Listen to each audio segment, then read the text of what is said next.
Hello and welcome to our video on some of the common tests and problems that you're going to encounter involving tests for different functional groups. Today, the first thing we're going to be covering is a quick summary table that I made for you, and then some common problems you can expect in Year 12 chemistry. So you may have seen this table before in our video on Introduction to Organic Reactions. However, we're going to revisit it and go over some questions today. It's important to not only remember these tests, but also remember that you can also remember the types of questions you're going to get and memorize this table kind of systematically. So typically in a question, you'll be asked to distinguish between an alkane and an alkene or alkyne. So that's the first thing. Or you could be asked to distinguish between an alcohol or carboxylic acid or an amine and an amide. With esters, you're not really typically looking for a single test, or they don't really ask to differentiate. But if they do, just note the pleasant fruity odor that an ester should give off. So the most high yield test, or the test that's worth knowing the most, is being able to distinguish between an alkane or a saturated compound and an unsaturated compound, such as an alkene or an alkyne. The reagent that you use to differentiate between these, right, saturated here, sat and unsat here. So the reagent you use to distinguish between the two is bromine water in both cases. Now, what actually is bromine water? Because you see this term thrown around a lot. So it's essentially bromine that's been mixed in with water. So now it's in an aqueous kind of form. So that's the most important thing to remember. The second most important thing to remember about it is that it has a slightly amber tinge, or kind of amber, yellow-brown kind of color to it. Now, a really interesting thing happens. So pretend in test tube 1, I've got an alkane or a saturated compound, and in test tube 2, I've got an alkene or an unsaturated compound, right? What would happen is, if I'll draw up some fluid levels here, so both of these solutions are initially colorless. What happens is, if you drop a couple of drops of bromine water into the test tube containing the alkane, and you mix it, over time, this will take the color of the bromine water. However, if you do the same thing with the alkene or an alkyne or the unsaturated compound, that bromine water initially will be the amber color of bromine water, but after you mix it, something really interesting happens. It actually becomes colorless. So now, why is that? So it's all well and good remembering that is actually the test that happened. So it going from amber to colorless, or it's staying colorless. It's another thing to actually know why this reaction is taking place. Now, there's a couple of theories for how this reaction takes place, on how we kind of explain this phenomenon of the unsaturated compound going from a amber to a colorless solution once we mix it. I'll go through both of them. Now, it's not integral that you actually remember them. If it helps you memorize them, remember them anyway. So I'll draw up a unsaturated compound here. So the first theory states that, so this is ethene. Pretend I have just ethene in my test tube, and I add a couple of drops of bromine water. The first theory states that it's essentially an addition reaction that takes place with a double bond opening up on either side. Now, we have covered addition reactions in a video on reactions involving alkanes, alkenes, and alkynes. So if you want to go to that, refresh on the mechanism there. But that's all I'll go for through this video. Another theory has a bit more of an interesting take and says that this reaction isn't just as simple as your regular ordinary addition reaction. It says that there's an intermediate where you have, I'll draw up a different alkene just so you get the point. So we have our alkene here.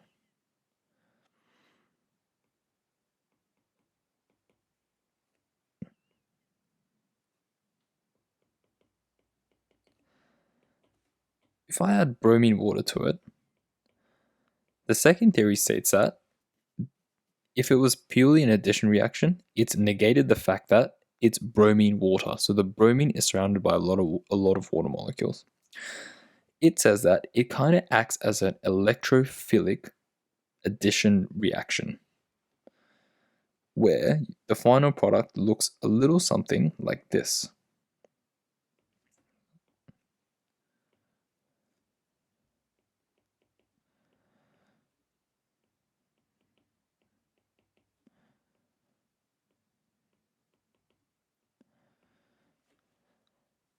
Now that's interesting. So we're going to go over this intermediate in a couple of slides' time, because it does come up a lot in questions. So you don't really need to memorize it, but that is kind of the accepted way in which the reaction proceeds. So water, remember that water can actually split up like this. This theory states that bromine water, one of the bromine groups, acts as an electrophile. However, the OH minus group acts as the another electrophile in this addition reaction. So that explains why the unsaturated compound actually goes from amber to colorless. So essentially, you start with this colorless compound. That's what you have in your test tube. You add this amber compound at the top here. So I'll change color and I'll show you here. You add this amber compound. When they haven't reacted and they're kind of just sitting together, overall that takes an amber color, because colorless and amber takes an amber color. However, if you give it a little mix, it forms, change color again, it forms this thing here. So that's the theory we're going by right now. If your school is using the addition theory that I went through previously, either way, both these compounds are colorless. So that is why unsaturated compounds, when adding bromine water, go from colorless. Obviously, with saturated compounds, they can't actually undergo addition reactions or electrophilic addition reactions, whichever school of thought you use. So they'll go from colorless to amber, and once you mix them, no reaction takes place. So they'll stay amber. Hence why bromine water is very good at distinguishing between alkanes and alkenes or alkynes. I should just add, however, a fault of the bromine water test is number one, a couple of problems with safety, which we'll go over in a question. Number two, it can't actually distinguish between the unsaturated compounds. So it can't distinguish between an alkene or an alkyne. So the next thing you need to remember is how to distinguish between an alcohol and a carboxylic acid. And essentially, you're using this method here.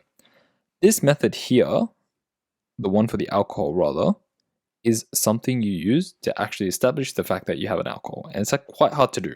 So you tend to just do the carboxylic acid method, or the method that we have for the carboxylic acid.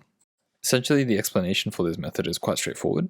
If you have a test tube of an unknown substance and you're not sure if it's an alcohol or carboxylic acid, what you can do is add a couple of granules of sodium bicarb. So the sodium bicarb is actually going to react selectively with the carboxylic acid in this method here. So if I have the carboxylic acid here,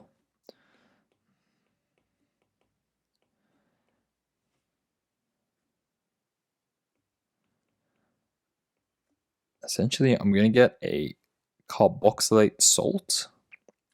You might have been familiar with this on our reaction on carboxylic acids. And of key, I'm going to get carbon dioxide here. So that's the most important thing. How do we test that we have carbon dioxide and not any other gas? So we might have generated hydrogen gas, for example. How do we test that it's carbon dioxide gas? What we can do is funnel a bit of this gas into lime water. And lime water is a saturated aqueous solution of calcium hydroxide. And what you'll find is you'll get calcium carbonate. So calcium hydroxide would react with the carbon dioxide that you made from this reaction, and the initially colorless clear solution will turn slightly milky because of the calcium carbonate that forms as a result. With the alcohol, if you did have an alcohol and you drop a couple granules of sodium carbonate and you're tossing up whether it's the compounds a alcohol or carboxylic acid, the alcohol wouldn't actually react readily with the sodium carbonate, and hence you'd get no gas or carbon dioxide forming in this case, which is kind of pathognomonic for the carboxylic acid, if you like. One other thing you need to remember is this part of the reaction here. So not only do you add the sodium carbonate, or sodium bicarbonate, sorry, you also need to confirm that what the gas you made is carbon dioxide. You do this by using lime water. If your school doesn't like the use of lime water, say saturated solution of calcium hydroxide, the initially colorless clear solution of calcium hydroxide will turn milky due to the formation of calcium carbonate. Last but not least is distinguish between amines and amines. So amines are actually quite basic. So if you drop litmus paper or universal indicator, they'll turn the initially moist red litmus paper blue.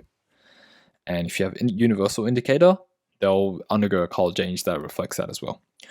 With the amides, they're very, very, very, very weak bases, and in water, they practically have no acid-base properties. So for Year 12 chemistry, I suggest that you just think of amides as relatively neutral, if anything, and amines are quite basic.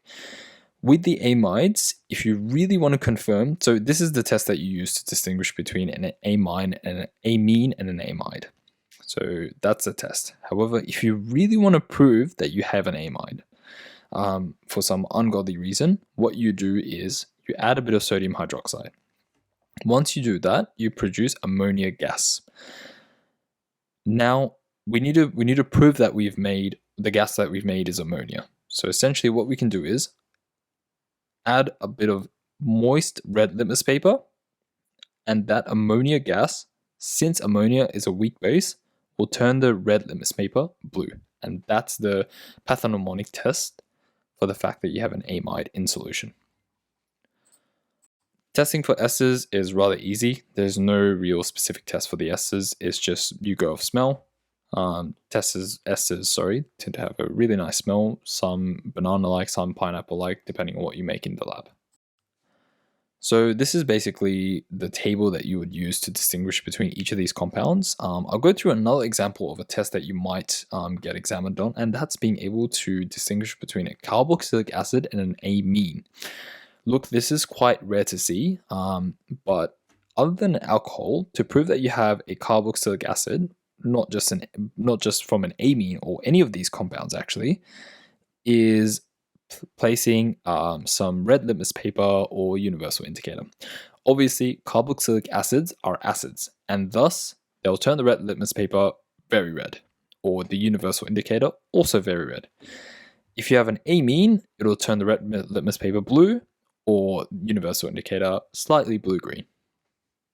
So that was a summary slide, and like with all things in Year 12 chemistry, it's not enough to just memorize the theory or understand the theory even. It's actually important to put it into practice by doing lots and lots of exam-style questions.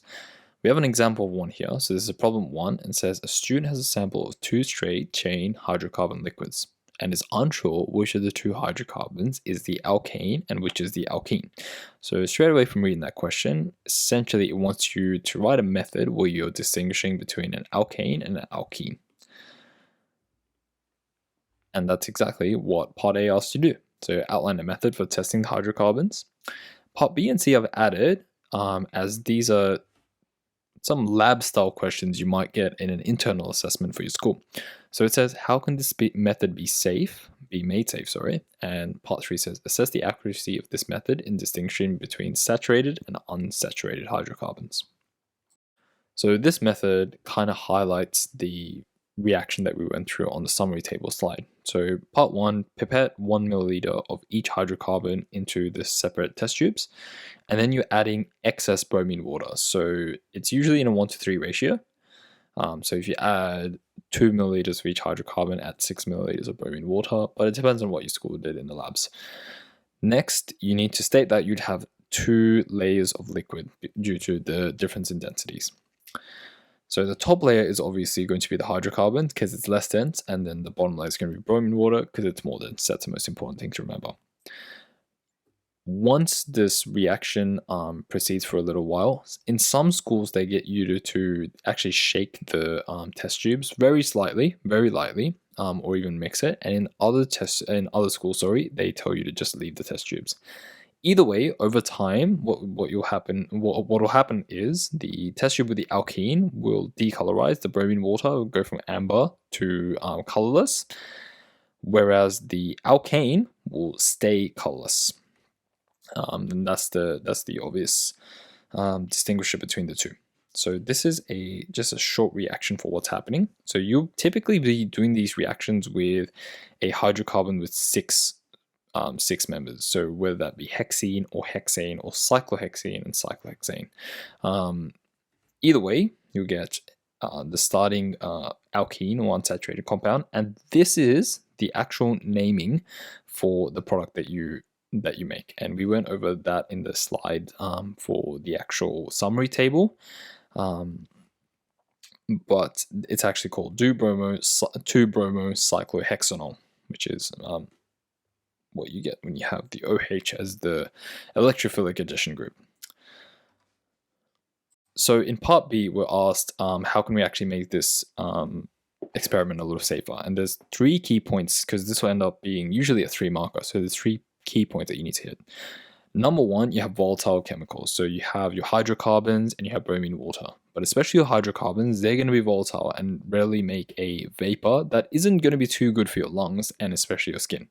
So thus, performing the experiment in a fume hood with good cross ventilation, so those 2 money words, is very, very important. Because essentially it avoids the fumes produced by the bromine water and the hydrocarbons. Next, wearing nitrile gloves, and if you want extra brownie points, full PPE, including lab coat and safety glasses, is also recommended due to the corrosive nature of the bromine water.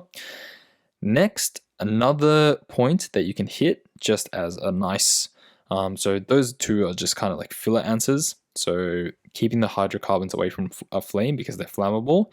And the second point, disposing of the products immediately with the use of a water bottle because you want to minimize the chance of damage. So essentially with all of these safety questions, you're looking at the profile of what you're using. So for example, the hydrocarbons that you're using are volatile, so you use a fume hood, and they're flammable, so you keep them away from the flames. So if you're ever stuck in regards to an answer in like a prac exam, think about what type of chemical you have. Think about its properties. So is it flammable? Is it volatile? Is it corrosive? And then just recommend either wearing a PPE or having a fume hood or keeping it away from flames, depending on what the properties are. Part number 3, you might get this question a fair bit actually, especially in internal prac assessments.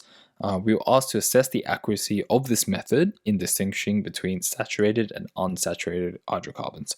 So how is this accurate or valid is the most asked question in regards to this method. There are 2 key points that you need to hit. Number 1 is here, and number 2 is there.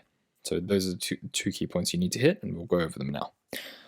Firstly, bromine water. The bromine water reaction in regards to alkenes and alkanes is qualitative. So that's what you need to get off the bat straight away. So it's not a quantitative method, it's qualitative. So inevitably, there's going to be some discrepancies there. Point number 2 is how much bromine water you add. If you say you have a test strip here, even if it's an alkene, right? So in my test tube, I've got an alkene here, and it's colorless. If I dump a lot of bromine water, so this is my bromine water in my test tube, and I dump way too much bromine water. Yes, some of the bromine water and the alkene or alkyne will react and form the colorless product. However, since I've dumped so much bromine water, there will be a lot more bromine water molecules, and that effect will just be negated. So thus, it's important you used typically a 1:3 ratio that we discussed earlier. The second point is ultraviolet radiation. So you may recall from our video on reactions involving alkanes, alkenes, and alkynes that alkanes don't really undergo addition reactions. However, they can undergo substitution reactions in the presence of ultraviolet light. If you were to do this reaction really close to sunlight, and you don't observe the result within 5 minutes, what can actually happen is the alkane, I'll draw an alkane here,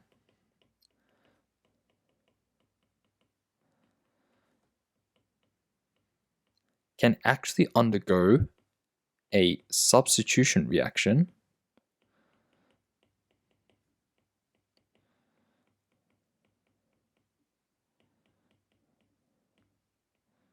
with hydrogen bromide as the byproduct.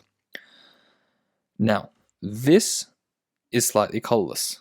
However, that disrupts your whole thing because initially you want it to stay amber. If the alkane is also going colorless and the alkene is also going colorless, you can't distinguish between the two. So thus you get a false positive. So a false positive is a positive result that should actually be negative. So the alkane shouldn't be going colorless. If it's going colorless, you've either waited longer than 5 minutes, or you've done it in the sun or in the presence of UV radiation, and thus a substitution reaction has happened and not the addition reaction that you're looking for. If you manage these two conditions especially, the reaction's fine. So you need to observe it within 5 minutes, keep it away from UV radiation, and don't add too much bromine water because it's a limiting reagent. If you just dump a lot of bromine water, even if it's an unsaturated compound such as an alkene or an alkyne, it'll stay amber anyway. Problem 2 says draw the structural formula of the compound C3H6O2. So we've got an empirical formula of some kind, given that it turns damp litmus paper red. So let's break this down. We have an empirical formula. We know it's hydrocarbon. We know it's got oxygen. So that actually narrows it down. We know it's not think of all the functional groups. So we know it's not a nitrogenous compound of any kind. And we know it's got 2 oxygens. The only 2 things it could be is an ester. So an ester has 2 oxygens, or it could be a carboxylic acid. Now you might recognize this formula or the format of this formula and be able to guess which one of the 2 it is. However, we need to use this information here. It says it turns damp litmus paper red. So this means it's an acid of some kind. So thus, that's a carboxylic acid. And this is the compound C3H6O2. Last but not least, we have problem 3. It says, using a chemical equation to explain, how can an alcohol be distinguished from a carboxylic acid? Now, the easiest test to distinguish between these 2 compounds is by using either universal indicator or red litmus paper. If the universal indicator or the litmus paper undergoes a color change that shows it's an acid, you obviously have a carboxylic acid, because alcohols have a pH of 7 because they're neutral. They're neither acidic nor basic. However, the question says using a chemical equation. We can't really write a simple chemical equation. It was a mouthful to say. A simple chemical equation based on acid-base changes. However, there's a test using sodium carbonate that can distinguish from an alcohol and a carboxylic acid. And that is exactly what we have here. So we can use a sodium carbonate test or the Na2CO3 test to distinguish between a carboxylic acid and an alcohol. This is the general reaction that happens. You have carbon dioxide forming. We need to prove that we've made carbon dioxide because that's the confirmatory test that this reaction has actually proceeded, right? We do this by adding lime water, and recall that lime water is saturated aqueous calcium hydroxide. So calcium hydroxide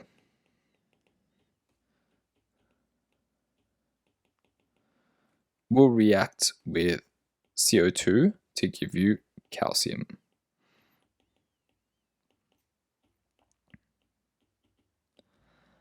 Calcium carbonate is kind of like, has a chalky kind of milky appearance. So thus the initially clear